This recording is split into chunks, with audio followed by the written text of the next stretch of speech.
ஒரு பக்கம் மகா சூர்யா கிட்ட கோவப்பட்டுட்டு ஒரு ஊழல்லே இருக்காங்க அப்படிங்கிறத ரொம்ப நாளாக கொண்டு போயிட்டு இருக்காங்க.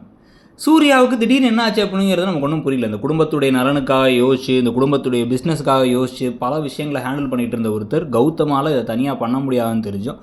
இவர் பேசாமல் தூங்கிக்கிட்டே இருப்பாராமா, வீட்டிலே சும்மா உட்காந்துருப்பாராமா, ராஜா விட்டு கண்ணுக்குட்டி வேட்டம் அப்படின்னா நமக்கு அதில் ஒரு ஒவ்வொ மாட்டேங்குது. ஒரு கதாபாத்திரம் ஒரு மாதிரி உருவாகிருக்கு. அந்த கதாபாத்திரம் எப்பயுமே பிஸ்னஸ்னு இருந்துட்டு இப்போ திடீர்னு ஒரு பிரச்சனை, நான் பொய் சொன்னேன் அதனால் நான் போக மாட்டேன் அப்படின்னு உட்காந்துருக்கிறதும், என்ன நடந்தாலும் பரவாயில்லன்னு உட்காந்துருக்கிறதும் நமக்கு புரியல. ஒருவேளை கௌதம் இந்த டீலை கெடுத்து விடுறாரு அப்படின்னு ஏதாச்சும் இன்ஃபர்மேஷன் பவித்ராவும் அதுக்கப்புறம் கால் பண்ணியெல்லாம் சொன்னதுக்கு பிறகு இப்போ மகாவும் இன்னொரு பக்கம் சூர்யாவும் சேர்ந்து அந்த பிஸ்னஸை சேவ் பண்ணுறாங்க அப்படின்னு ஏதாச்சும் ஒரு ட்ராக் வந்தால் நல்லாயிருக்கும். அதுதான் நம்ம எதிர்பார்க்குற ஒரு திருப்பம். ஏன்னா அட்லீஸ்ட் இவங்க 2 பேரும் ஒன்றா ஒர்க் பண்ணுவாங்க, பழையபடி கதை கொஞ்சம் மூவ் ஆகும். அழகியை வச்சு கதையை கொண்டு போயிட்டீங்க, இப்போ அழகியை வச்சு கதையை இதுக்கப்புறம் கொண்டு போக முடியாது.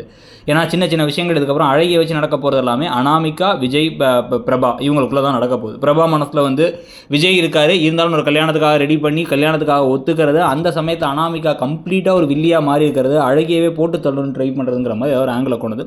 அப்போ என்னென்ன ட்விஸ்ட்டுகள்லாம் நடக்குது, எப்படி பிரபா வீட்டுக்கு கூட்டு வராங்கன்னு கதையை கொண்டு போக போகிறாங்க அப்படின்னா அந்த சீரியல் ரொம்ப நாளைக்கு போகிறதுக்கான வாய்ப்பு இருக்குது.